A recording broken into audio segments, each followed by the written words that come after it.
Every few years, a headline appears that sounds absolutely terrifying. Iran is 1 month away from building a nuclear bomb.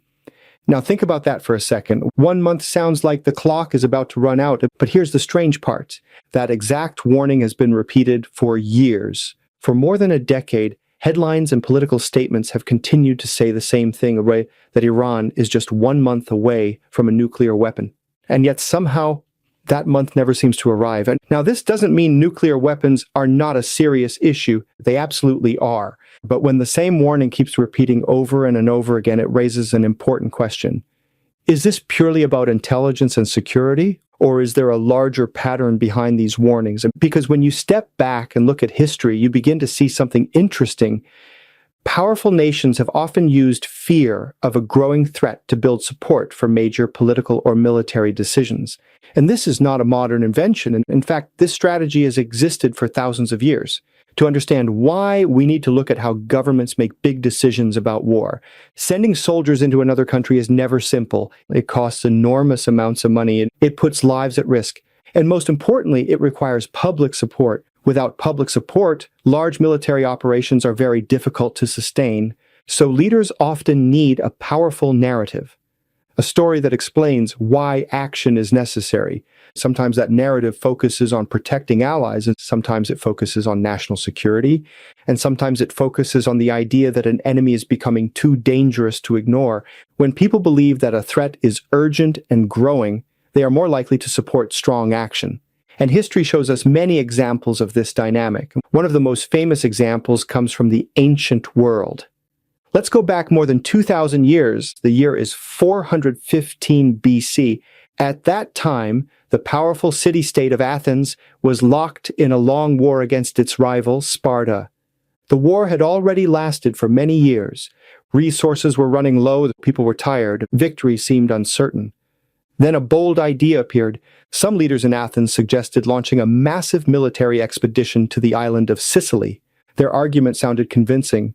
Sicily was wealthy. If Athens captured its resources, they believed it could help them win the larger war against Sparta. But not everyone agreed with this plan.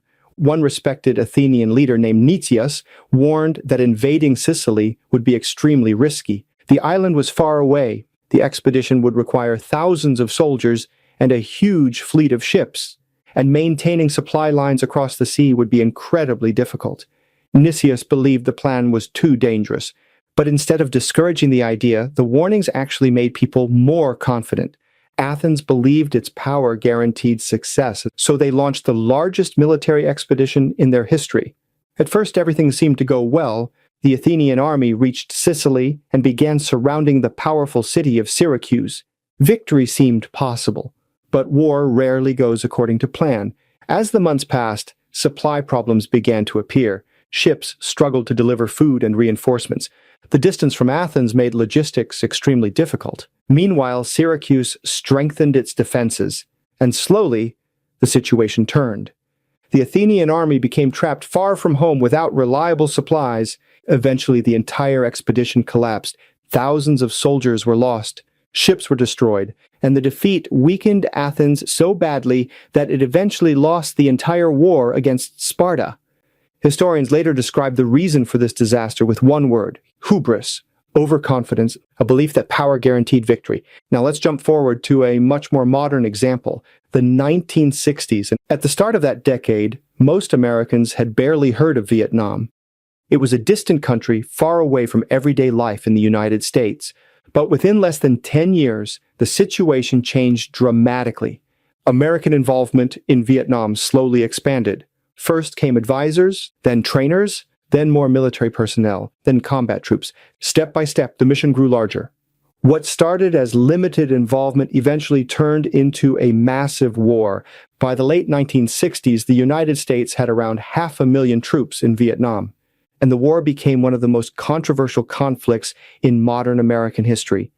Later, documents known as the Pentagon Papers revealed how the war expanded gradually. This process became known as mission creep. Small decisions led to larger commitments. Each step seemed manageable at the time, but together those steps added up to something enormous. These historical examples show an important pattern. Major geopolitical events rarely happen all at once. Instead, they develop gradually. Narratives form, threats are emphasized, public opinion slowly shifts, and decisions build on previous decisions. Understanding this process helps us analyze modern headlines more carefully. When warnings or threats appear repeatedly over many years, it is important to ask deeper questions. What evidence supports these claims? How certain are the predictions? And how might these narratives influence political decisions? Geopolitics is complex. Countries act based on security concerns, strategic interests, economic pressures, and political incentives. And those incentives can shape how issues are presented to the public. History also shows that powerful nations often face a difficult challenge: balance. Balancing security with restraint, balancing influence with responsibility, and balancing fear with clear analysis. Empires throughout history have struggled with this balance. Some maintained it, others expanded too far, or acted with too much confidence. And when that balance is lost, the consequences can shape history for decades. The collapse of Athens after the Sicilian expedition is one example. The deep divisions created during the Vietnam War are another. Today, the global landscape remains complicated. Information moves faster than ever. Headlines spread across the world within minutes, and narratives can influence public opinion very quickly. That makes it even more important for people to pause, analyze, and question the patterns they see. Not to dismiss every warning, but to understand the broader context behind those warnings. Because history may not repeat itself exactly, but it often rhymes, and recognizing those patterns helps us understand the world much more clearly.